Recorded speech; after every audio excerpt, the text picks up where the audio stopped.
firm takes pride in assisting our clients in the next chapter of their lives by taking a holistic approach to their real estate endeavors. We believe that every move should be a moving experience.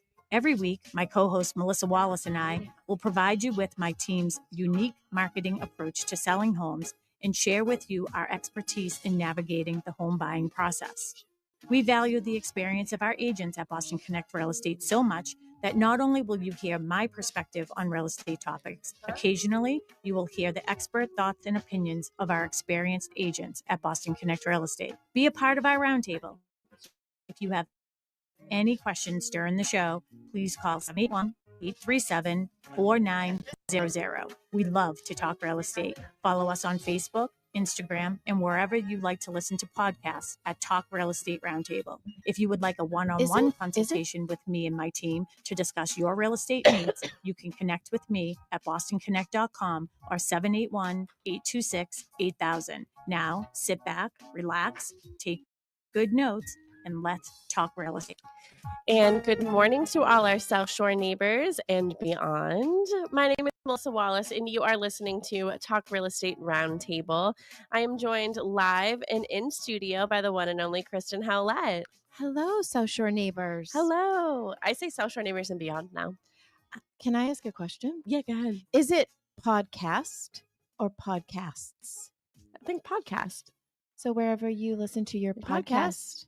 Yeah. Oh. Yeah. Okay. And now I get it. I feel like I've heard people refer to podcast as like more than one? Like a podcast. Like, do you want to do podcast? You want to do a podcast? It's a podcast. I don't know. I've heard people in the podcasting world who refer to it as, do you podcast? Oh, do you podcast? Or like it's more of a verb and a noun? I don't know. It's a good question. We live on air. We podcast, I guess. Yeah, I don't. How did you get into podcast? That would be Sharon McNamara. Which Sharon will be back maybe in a couple weeks. But yeah, no, it's been a great summer, and I've had some really great agents on with me. I just had Tracy Grady, who's a full-time realtor here at Boston Connect Real Estate, with her husband Jim. They make up the Grady team twice in a row, 2 weeks in a row. I missed last week. Sometimes Yeah. I like to listen. I can't believe you missed last week when I talked about you. Mm-hmm. I gave you a shout out, and then here you are, and we're talking about mobile homes. So last week I had Tracy on, and we briefly talked about mobile homes. I'll give you a second to reintroduce yourself in a minute, but we briefly talked about mobile homes in our conversation because she was putting in an offer on her first ever mobile home. Amazing. And I was surprised by that, and I said, oh my gosh, you have to talk to Kristen Howlett. She's like a pro. Mm-hmm. And of course you didn't listen to it, so go to your podcast app and listen to it, or you can go to talkrealestateroundtable.com. Well, it's a good thing I'm on today's podcast. Yeah.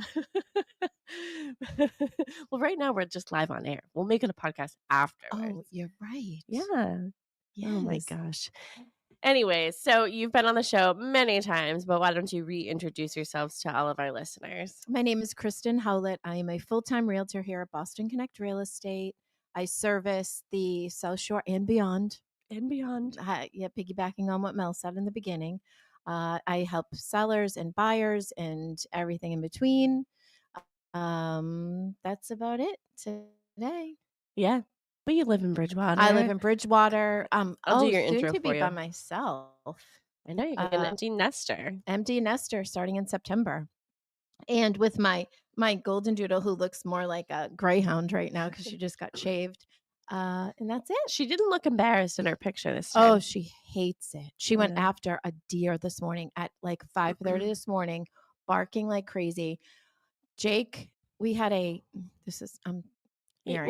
whatever. We take the first 10 minutes We had a to talk friend about whatever. who left his bobcat in the backyard last summer. The animal? No, like a machine. And it was Jake's dream to have a bobcat at his disposal. So he was out in that so he cleared out a little like cul-de-sac in our backyard that all he did was like put a clear path from the woods and the forest into our backyard for all the wildlife. So this morning you could see Honey was going crazy, barking, and there was the biggest deer I've ever seen, just like Really? sitting there with the light shining and like just standing there like, what are you Looking barking majestic. at? Yeah. What a loser. Like, get in the house, you Loser. skinny greyhound. Greyhound. Yeah. So she was flipping out. Oh. Anyways, I don't know how we got on that subject. Well, I told you when I saw you this morning coming in, I have a mouse. Got a Yeah. mouse in the house, which is normal. And then your first question was it cool last night? And yes, and it's gonna be cool next week, I think too. But yeah, I came home and Ethan said, we have a problem. I go, oh gosh, what? Yeah. And he said that he went downstairs to get the laundry and he opened the door and something went scurrying away. And my other statement was, you have 2 cats. I know. Well, when I got home, they were not hunting. They were like, "What's going?" Like, "Oh, good to see ya." Like, I'm sure you had a great time at work. And then I went to go change in our other bedroom, and Zoe was down. Her paw, her tail's going crazy. Her nose is right up against the wall. So. Yep. So she was hunting, and maybe she'll find it. But We have a pest control that does like once a month. Yeah. And they come and then we never see them, but they just put mouse traps. Yeah, so that's just awesome thing. I know. In our garage. I mean, it's normal.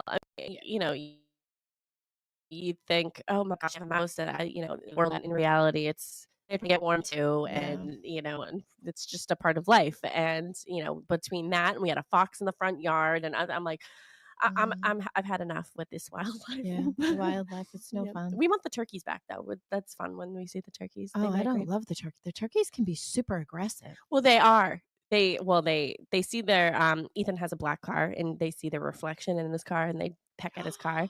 So he does not like that, but that's only if they go near his car. He needs to get a car cover. I know, or a different color car. Man, yeah. Or isn't there something you can put in your yard to deflect them? Well, something the thing is that they've always I put out some cranberry sauce. Oh, really? No. Just kidding. No, oh my gosh, you're so funny. I was like, oh really? No. I bumped into the guy across the street, and he said that they've been doing this for years. They travel in a pack. They go from Bob's house to my house to Jim's house to all like they They're like a little turkey gang. Oh yeah, they're a turkey gang, and I have a lot of acreage too. Yeah. So they like to go and hang out, and they do their thing. But we haven't seen them in a while, so I'm like, I wonder if when it starts to get cooler, they'll come back and start their migration again. Well, I'm helping a sweet family right now purchase a manufactured home, which is the same idea. Yeah. In Bridgewater, and in the backyard of the house behind them was a big turkey gang. Oh, yeah. There were about 8 of them. Yeah, they can be tough. They go on my back deck, and they sit on the railing, and the cats go crazy. They're kind of jerky, the turkeys. Yeah. Turkey. Turkey. Yeah, they're kind of jerks. Yeah. Well, I like them. Yeah, they're jerks, but I like them. They're funny, and they're huge. Huge. And they fly. Have you seen them fly yet? Oh, yes. When they fly up. They fly up to my deck on the second floor. I know. Oh. The camera catches them, and then we think it's funny, and then we're like, okay, now it's time to leave. Okay, so last week, like I said, I was, talking with Tracy on the show, and she was saying how busy of a week that she was having. And so we got into it, and she said, well, I wrote my first offer on a mobile home. My first reaction was, oh my gosh, you should have called Kristen, or call Kristen at any point during your transaction, because I'm sure she can help you. Because there are some different nuances. It's pretty much the same. I've only sold one mobile home, but I've sold a lot of manufactured homes, which falls under the same category. Yeah. So what is the difference then if it's a mobile home or a manufactured home? So I think that whole style, you can have a single or a double wide, but most of the mobile home that I sold was in a mobile home park. It was a single woman who was coming from one in like New Hampshire. And she just wanted a nice, less expensive, safe place to live. That's really she didn't want for much, and she loved this community. It's actually in Rainham, And she's super happy. Her place was brand new.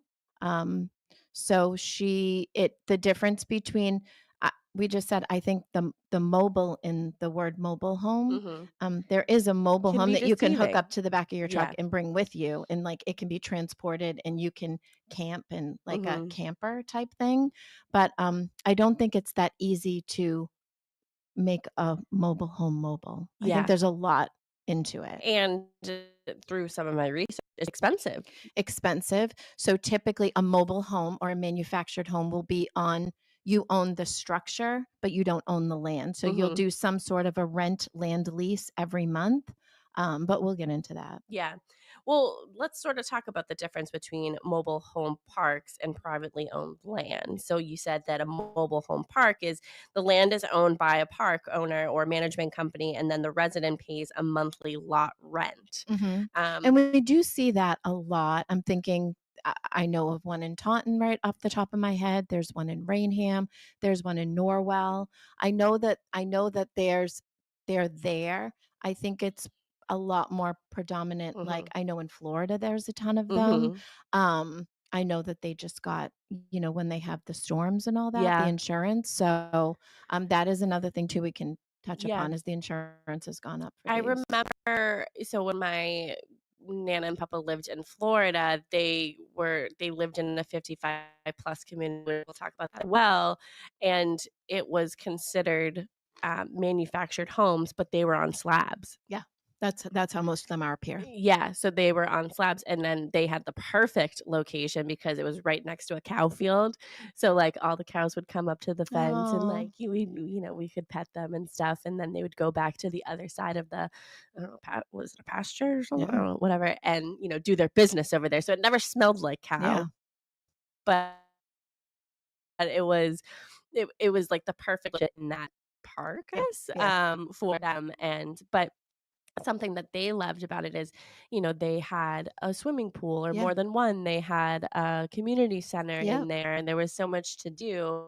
I think with these manufactured homes or mobile home parks, them being 55 plus, it gives you another sort of lifestyle that you can live. But listen, you have to take on those responsibilities of, they're much more manageable. They're a little bit smaller. You don't have to worry about snow plowing and lands. Well, some of them you do, some don't. There's all different ones. There's co-ops where you have to pay like a big chunk to the co-op, and then it's resident run. It's funny, my mom is in a 55 plus in Rainham, and she's also on the board for manufactured homes in Massachusetts. Wow. So she's like my go-to. I'll always Should've call had her on the show, I too. know, right? She is in Pine Hill and Rainham, and she's always helping people in there, but she's very much an advocate for like the residents there and other smaller parks. And I know they've helped other parks that were resident run get into that next level of like a professional management company. I think it was probably more predominant years ago, and now probably the cost. I think the biggest thing too is insurance has gone up on single families and everywhere in between. But yeah, it's mostly there are the mobile home communities that are not age restricted. But like I said, I only sold one of those, but my demographic, my niche for that group is 55 plus manufactured homes. So they come in like two pieces. They'll build them. Kind of like, what is that called again? When you do not, it'll come to me. Yeah. My 54-year-old brain, sometimes it comes. It's you buy the kit and then you put the house together. Oh, yeah. It's at the Come to us. Yeah, it'll come to us. But or if you know it, give us a call. Yep. But same idea like that you said, it'll be a concrete slab. Yeah. All of your heating and your piping will be underneath with some heat tape to protect it from the elements. But the house, a lot of them, I just toured one last week. We put an offer and it got accepted. It doesn't give you that feel. It felt like single family ranch. Well, also, I know you said that they can be smaller, but there's some that are like 3 bedrooms. Oh my gosh. My mom's is 3 bedrooms. Yeah. Yeah. Which is interesting to me because a 3-bedroom manufactured home could potentially be in an age restricted community where it's like, okay, well, if it's just like 2 people, do they really need the 3rd bedroom? But if you're going from that, 4-bedroom big colonial and you're not totally ready to give up the space, but you're ready to transition to simpler living and not having to take care you of know what, certain it's nice, things. Mel. They can do, let's face it, a lot of them sleep in separate bedrooms Mhm. because maybe somebody snores. That would be me. So a lot of they may have just or a guest room, or Mhm. some do 2 in 1 bedroom, Mhm. a guest room, and then an office, like a place to put their Mhm. computer. And a lot of them still work. The one that we just toured, actually, the 2nd bedroom they had set up as a it's beautiful. They have it set up as a little den with 2 recliners in Oh, there and a cute. TV. It's so cute. So cute. Mhm. So yeah, so manufactured, mobile, I feel like they can kind of go hand in hand. It's interchangeable. The big difference is you are not going to get traditional financing Mhm. because it's not considered real property. It's personal property. So it's kind of like buying a car. You'll get, typically, if you're financing it, it'll be a chattel loan. Years ago, again, when we had all those low interest rates, their rates were significantly higher, but now I feel like they're kind of neck and neck with what we're Mhm. looking at. So you finance it, you go, there's 2 that I've worked with is Sterling, Sean Rogers at Sterling Associates. He's awesome. And he knows he has great relationships with a lot of the community. So he knows That's each one good. is different, like what they expect, what they do. He makes Oh, that must make it so much easier so for much you. easier, so much easier, because they have their own, they've been doing it for a long time. And a Yeah. lot of these communities have been doing it for a long time. We're so used to that traditional put an offer in, loop in the attorney, you get a purchase and sale, you have Mhm. a closing. A lot of these mobile manufactured 55 plus communities, they have their own way of doing things. Mhm. So, yeah. And we'll get into that about, park approval and everything Mhm. like that, but just going back to mobile home park, so the homeowner owns the mobile home but not the land. Some advantages could possibly be a lower purchase price, community amenities. Lot rent often covers water, sewer, trash. So whenever you're touring, a mobile home park or a manufactured home, see what that fee also includes. It's Mhm. not just the land underneath the manufactured home that you own, but it could be including something else, even the snow removal if possible. Right. Some considerations could be, you must follow the park rules. Rent can increase over time.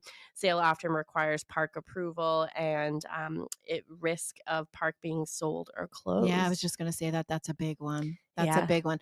When they sell, so the one in Rainham had been owned, I think, by the same company for a long time, and then it was bought out. But they're doing a lot of enhancements to it, which Mhm. is actually a Well, that's good thing. great. So I think maybe the fees will go up a little bit, but they're swapping out a lot of the older homes for some newer homes, which is really nice. And Mhm. your value goes up too. I Yeah. mean, it's just like a traditional single family. I mean, the market dictates if there's, Mhm. if the value goes up, the list price goes up. Yeah. So The manufactured homes in Middleborough, what's that community called again? Oak Point. Oak Point, yeah. We had, they're retired now, but we had a married couple here at Boston Connect Real Estate that lived in Oak Point, and they were like the billboard. Yeah. They loved it. Yeah. Um, And they bought into that whole idea of, you said it earlier, a lot of people, if they're going from a bigger house and they want to downsize to a Mhm. manufactured mobile home, they also maybe want that sense of community, Mhm. especially if it's a single person. You can have a neighbor next Mhm. door that keeps their eye on you, or Yeah. maybe watches your pets or waters your plants, but like you still have that single structure Yeah. and your privacy, which Yeah. is nice. I would love to see Ethan's parents in somewhere like Oak Point where there's so much to do and there's like such a sense of community. Yeah. or like a community like that where, you know, Ethan's mother loves to craft and Yeah. loves to make Yeah. cards, and there's so many people There's who so love much to do that Yeah. as well. So to be able to go to a center, a Yep. community center in where you live, and be able to do that with other like-minded people, I think that that would be great. But, I think that they're not ready to give up sort Yeah. of the Yeah. taking care of and maintenance part of it, but Well, I do you can say find a too. community where you can still do those things. You can still be responsible for, your own, and I'm putting in quotes, your own yard, and Yep, you can taking still care of do. your You own can. landscaping. Yep, and you have some freedom to be able to do what you want. But on the weekends when I do the open house at Cochesset Estates in West Bridgewater, we get a lot of people who love that single family because Mhm. we have 2 models over there that are single family, first floor primary. That's what they're looking for. They're looking to downsize. But the first thing I do always say to people, especially because I'm 54, so next year I could move into a 55 plus, Uh-huh.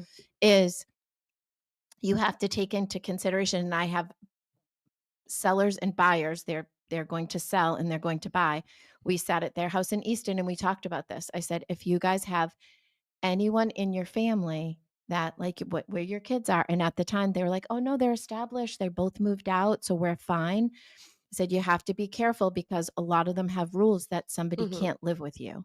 So like where my mom is, we had lost power. We were there. And then once I sold a couple in there, I said to my mom, if something ever happened, like me and the kids couldn't move in with you because we're not 55. Yeah. So you have to be careful if there's anyone that could be dependent on you. The reason why I say that is there was a family, grandparents, who their daughter was having some troubles, and they had a granddaughter who sometimes had to come and stay with them. Mhm. Well, she can stay for a short period of time, but she Yeah. can't really live there. So Yeah. it wasn't a great option for them because they couldn't risk that, her not being able to live there and them potentially breaking the rules.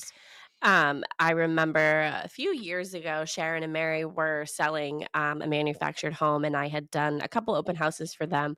I forget what town it was in. Maybe Rockland? Is there one It's in Rockland Rockland? is Yep, that's where Somewhere. it was. It Yeah, was it's I forget the name of it, but yep, again it'll come to me. it is Leisure age, Woods. yes, it is age restricted. Somebody who was interested and ultimately ended up buying it, took care of their adult child, and got approval because Yeah. it was a medical Yep, need. yep. And Got there are approval ways for around it. And yeah. there are, like, I'm doing a lot of research now for my clients in Easton because ironically, we sat down and had that conversation, and then their son had to move Needed in. to come So home. it's good, but at the same time we're, now researching, and there are certain communities, like there's one in Norton and there's one in Easton that somebody can live with you. Like Mhm. somebody has to be Only one 55. person needs to be 55. Only one person needs to be 55, but also you can have somebody who comes and lives with you. They're Mhm. I guess They're the idea is they're all different. Yeah, they are all different because I remember one, and I don't remember which community it was, but a question that came up was, a couple moving in, one is over 55, one is not. What happens if the one that is over Yes. 55 passes away? Yes. Can that under 55 person still stay there? And sometimes it's a no. Well, that's happening in my mom's community too. Yeah. Oh. Yep. Yep. So you're right. You're right. You have to know all You these have things. to You know have all to these do. rules. So that's why, like we were saying earlier, that these communities, they like to do things their own way, and they like Mhm. to handle it in house, and they don't love, sometimes they feel like the attorneys kind of complicate things, but really it's situations like that. Like when you go over a contract, the attorney will pick up on those things and be able to translate that Yeah. to the buyer and say, listen, this is what this means. You guys are going into this, but what if something happened? Yeah. And I had one once too where they were both 55, over 55, but one had some memory issues. So the question was, what if something happens Mhm. to them without the memory issues?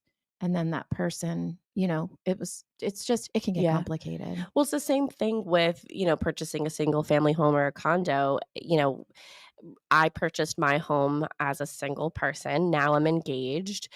My name is on everything. Mhm. So we have to have a conversation, moving forward.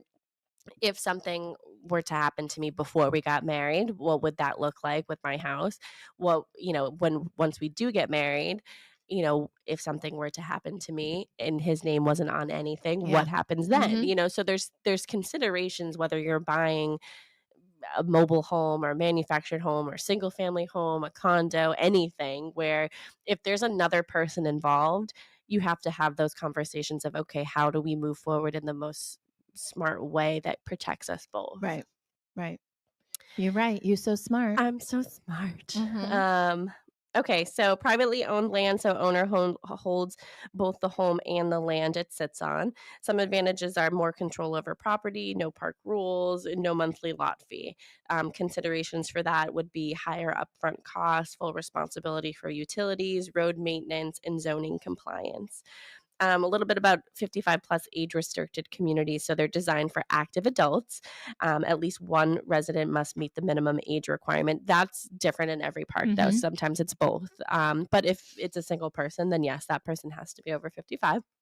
Um, Often have rules about residency, so no full-time younger occupants, visitor limits for grandchildren. You talked about that. May include premium amenities, so clubhouses, fitness centers, social programs. I have a really funny story. Yeah. So I was doing an open house at one of my 55 plus. This was a couple of years ago, and they're typically super quiet, Yeah. like really nice, and Peaceful.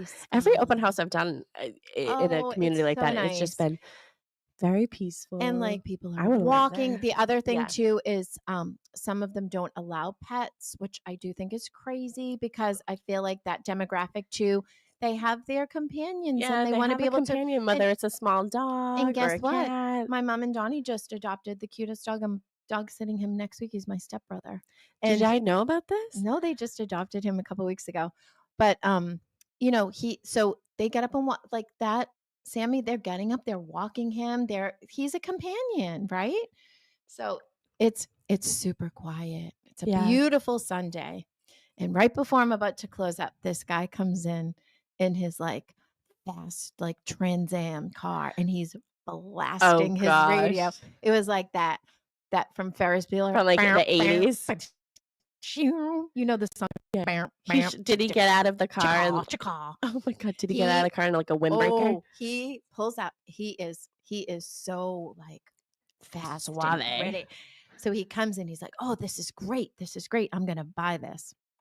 I said, "Okay, it's 55 plus." He said, "Well, I'm 55, but my girlfriend. That's it. This is the music he's playing." What was it? Red?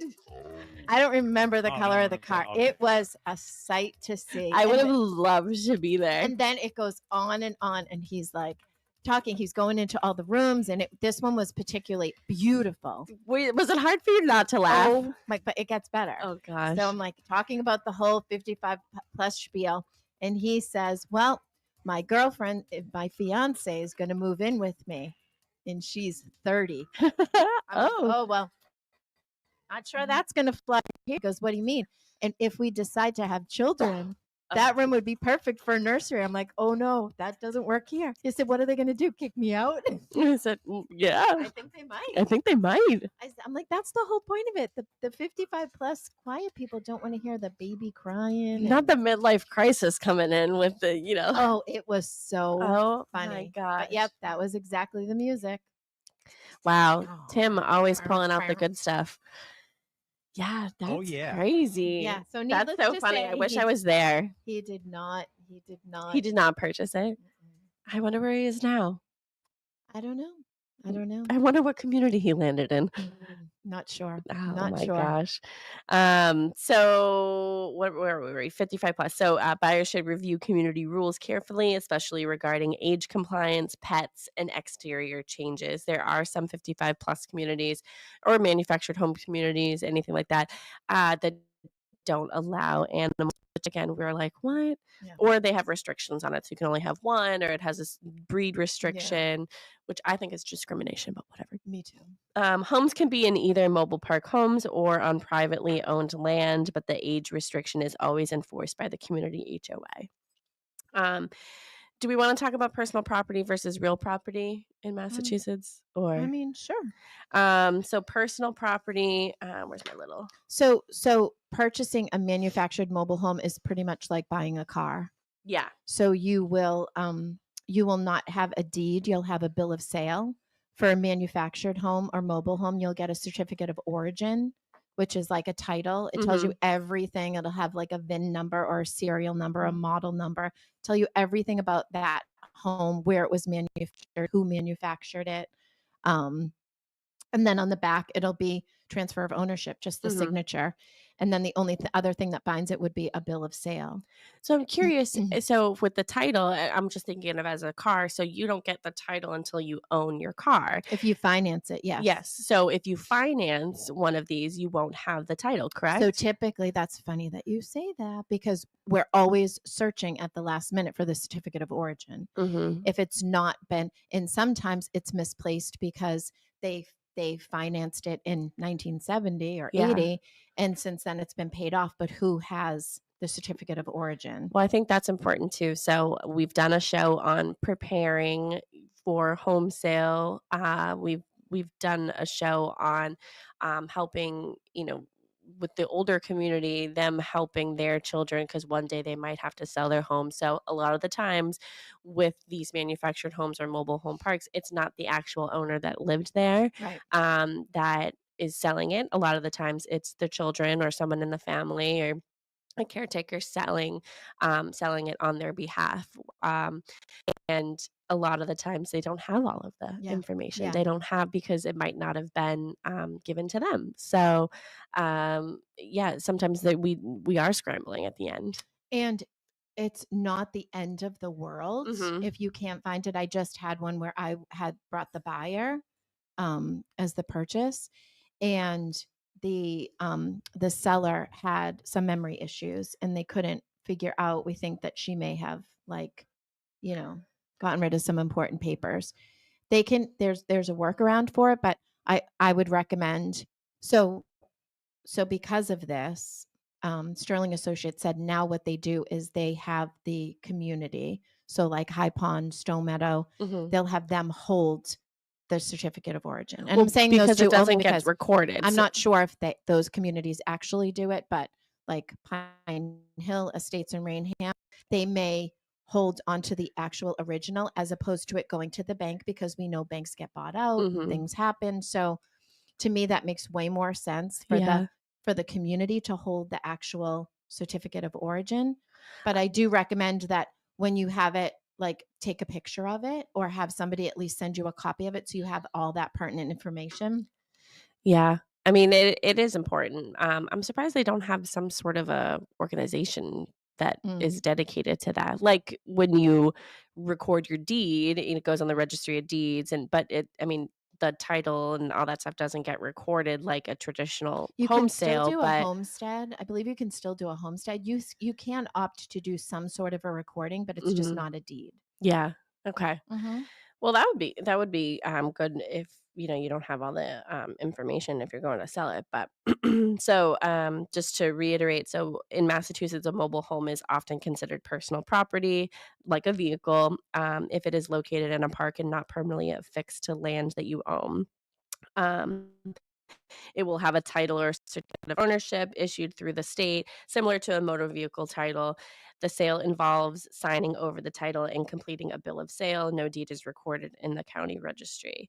For taxes, you typically pay an excise tax rather than standard property taxes, though the landowner, like the park, pays real estate taxes on the land. That's part of your park fee.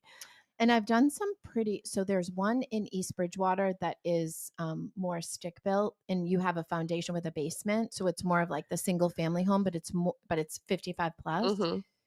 And the difference with taxes versus non-taxes, because those fees, especially in the 55 plus communities, can be pretty hefty. Yeah. It kind of works itself out. Yeah. I mean, you don't I know that Instead that's of paying this, you're paying this. exactly. Yeah. Yeah. So real property and mobile home is considered real property if it is permanently affixed to land that you own and is connected to utilities in a way that can't easily be moved. Instead of a title, the home is conveyed via deed along with the land. The sale is handled much like a traditional home sale with a recorded deed at the county registry of deeds, and you pay standard real estate taxes on both the home and the land. So when you own both, it's kind of like owning a single family home. Okay, what else with these? So let's get into some. Oh, we don't have much time left, but some documents needed for buying or selling mobile homes or manufactured homes. So why don't you go over some So typically documentation? the process, if you fall in love with a mobile home or a manufactured home, your offer will be similar, unless stated otherwise through the community, but you'll submit an offer. You'll get accepted on that offer. You want to make sure that you put one of the you want to make sure that it is subject to the buyer getting park approval, because our job is always to protect your deposit. So obviously, if you don't get park approval for some reason, you want to make sure that you get Talk about that back. process.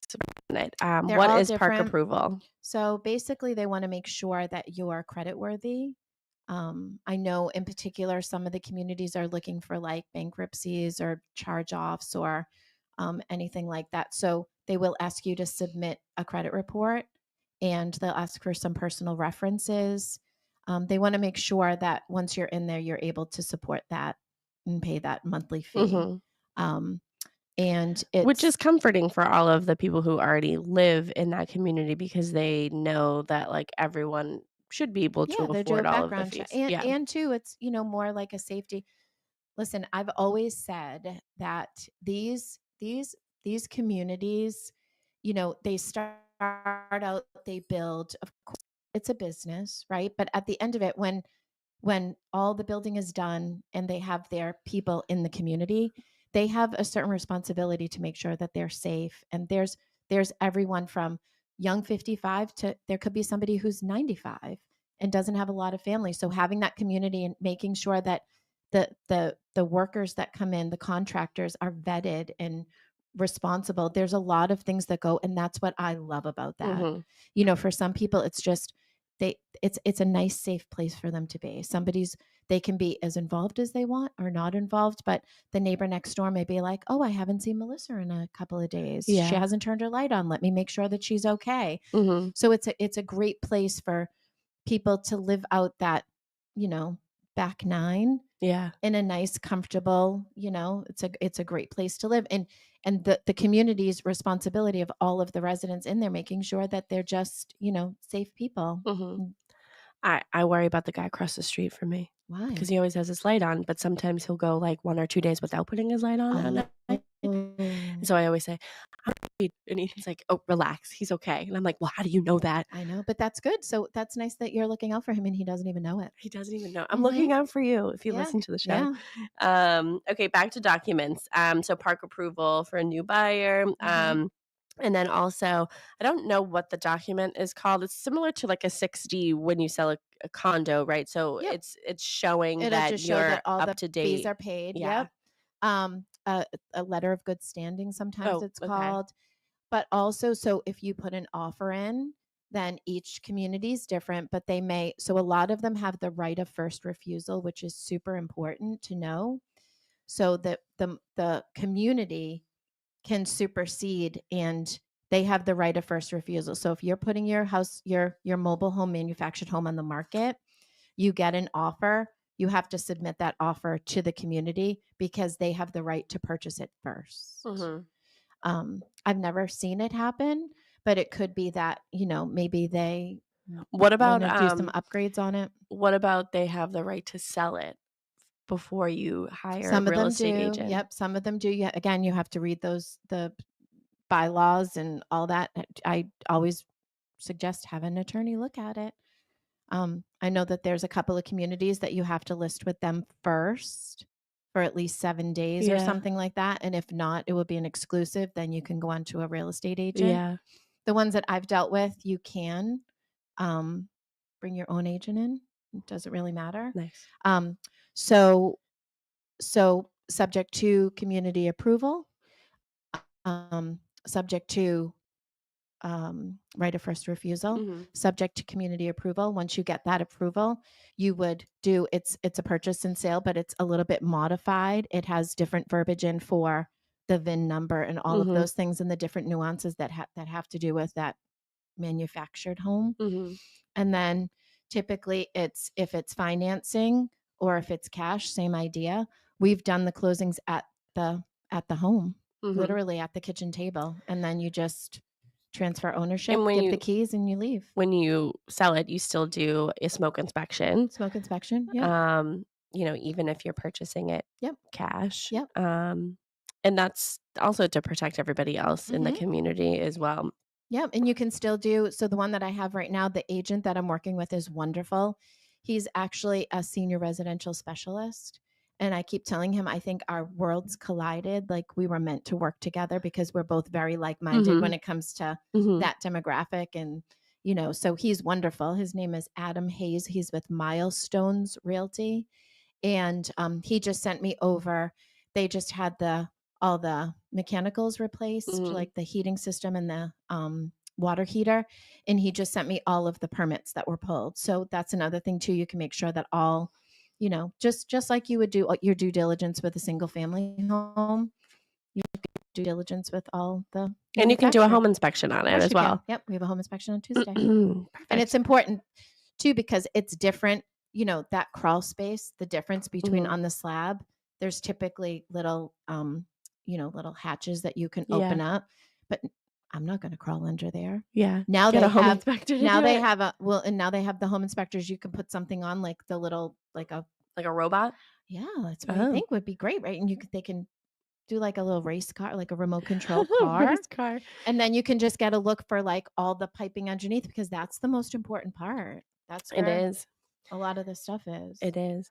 We have about 10 minutes left. I want to sort of wrap up the last thoughts of this. We have 5 new listings here at Boston Connect Real Estate, one of which are yours. So I want to give you a minute to give that a little shout out and some information about that. Oh, let me finish this too. So purchase and sale. And then typically what will happen is you will sit down with the community before you actually sign. Yeah. And you'll go over all the rules. They'll tell you about the trash, where to get your mail. They'll go over, everything with them. And it's nice because it's kind of like a welcome. I like to be there for those. And then you'll have your closing, and then you'll move in and you'll be happy. The one that I had helped Sharon and Mary with last year, they allowed you to purchase it, and then you have to schedule your meeting with them before you're allowed to move in. So you could already be closed, but you can't move in until you have that introductory process with them, and they go over all that. So the important thing is they're all different. They all have their own set of rules. But Sharon and I had a back and forth through text the other day. If you have a question, just pick up the phone. Yeah. Just call them. Just call them. Yeah. Or have your agent call them, or just call. Don't assume.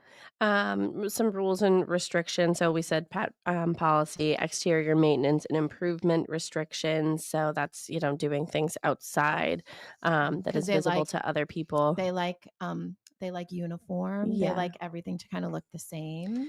Parking, guest and overnight stay rules, lot rent inclusions and escalation clauses, eviction rules for non-payment or violations.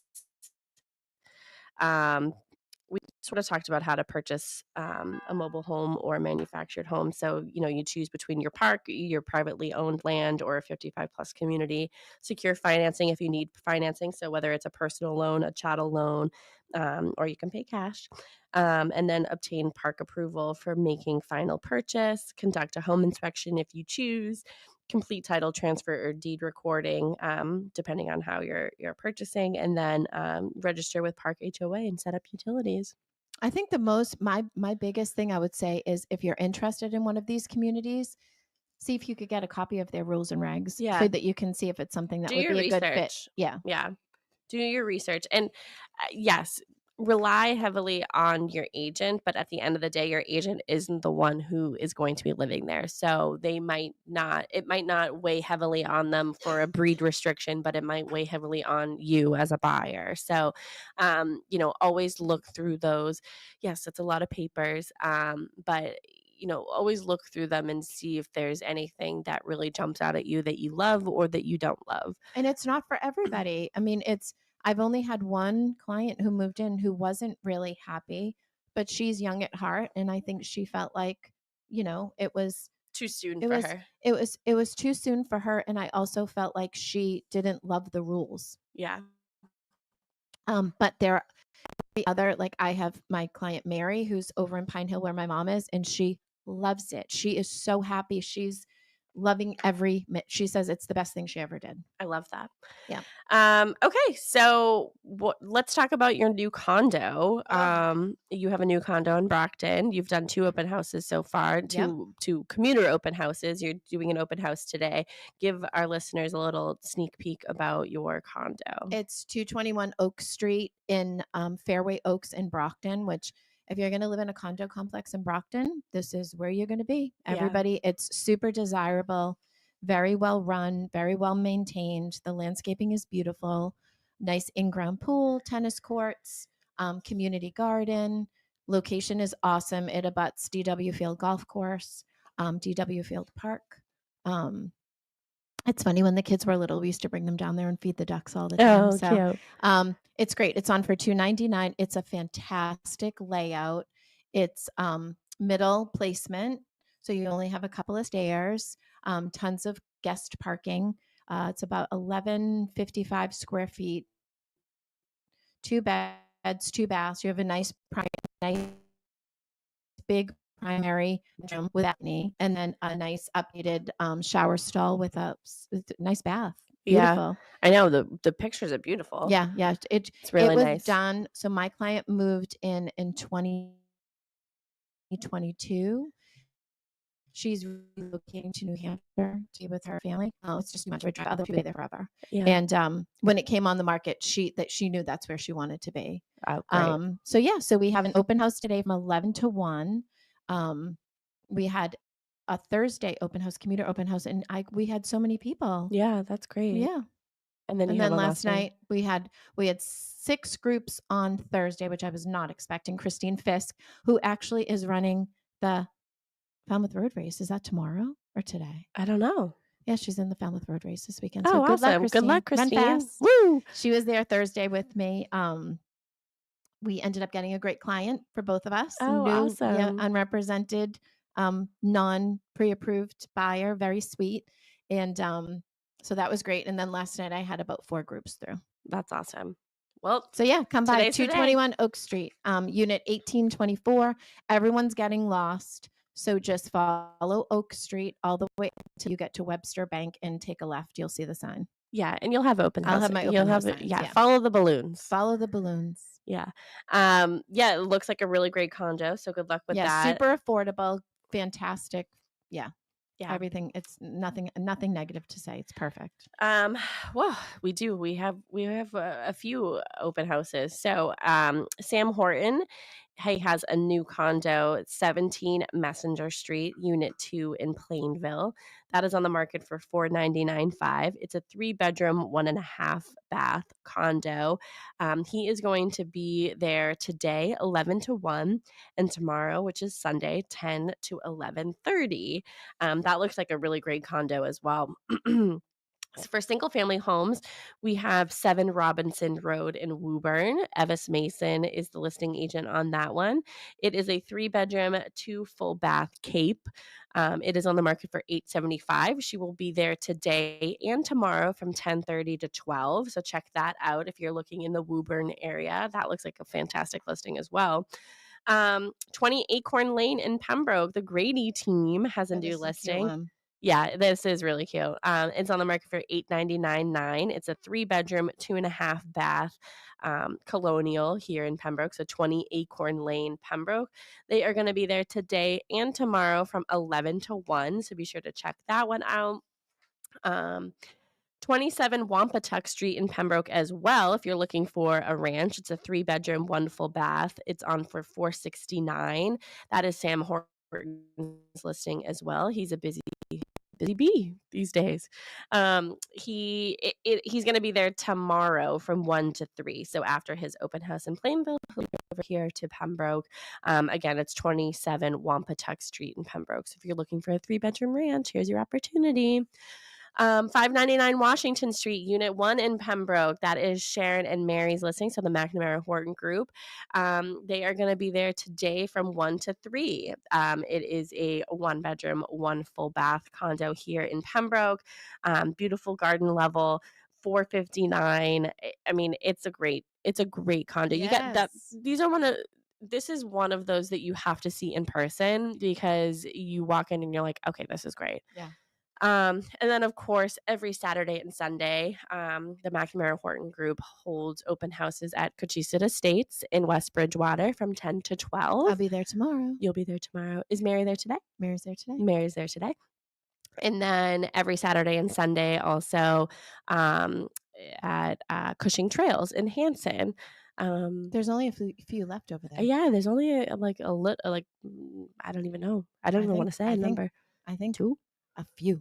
A few? Yeah, I think that's few, it. Maybe 2. Yeah, a few, maybe 2. I know. It's crazy. Yeah, so if you want to get into that community, I think there was 4 to start off with, so that one's almost done. Mm-hmm. So if you're looking for a condo over in Hanson, that's a great opportunity. And new construction. New construction. Yeah. We love new construction. Yeah, I've just added my to my email that I'm a new construction specialist. You are, because you're dealing with new construction every single week. It's so much fun. Yeah, and now you do an open house there on Wednesdays too. Wednesday evenings from 4 to 6. Is that right? Yeah, 4 to 6. Yeah, I forgot. I'm like, is it 4 to 6?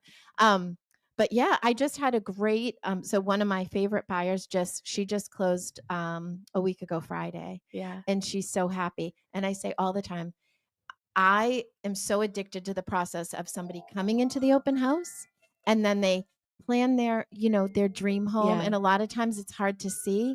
And then when it all comes together, it is the best thing to watch. It's so much Give fun. your contact information if anybody wants to contact you. Kay Howlett at bostonconnect.com. My website is kristenhowlett.bostonconnect.com. Phone number 617-448-4896. Perfect. Thank you so much for listening, everybody. We will be back live in studio next Saturday, 8 a.m. Happy Saturday. Happy Saturday. Thanks, everybody. Thanks, Tim. You're welcome. Thank you. Beautiful day for a neighbor. Would you be mine? Would you be mine? It's a neighborly day in this beauty wood.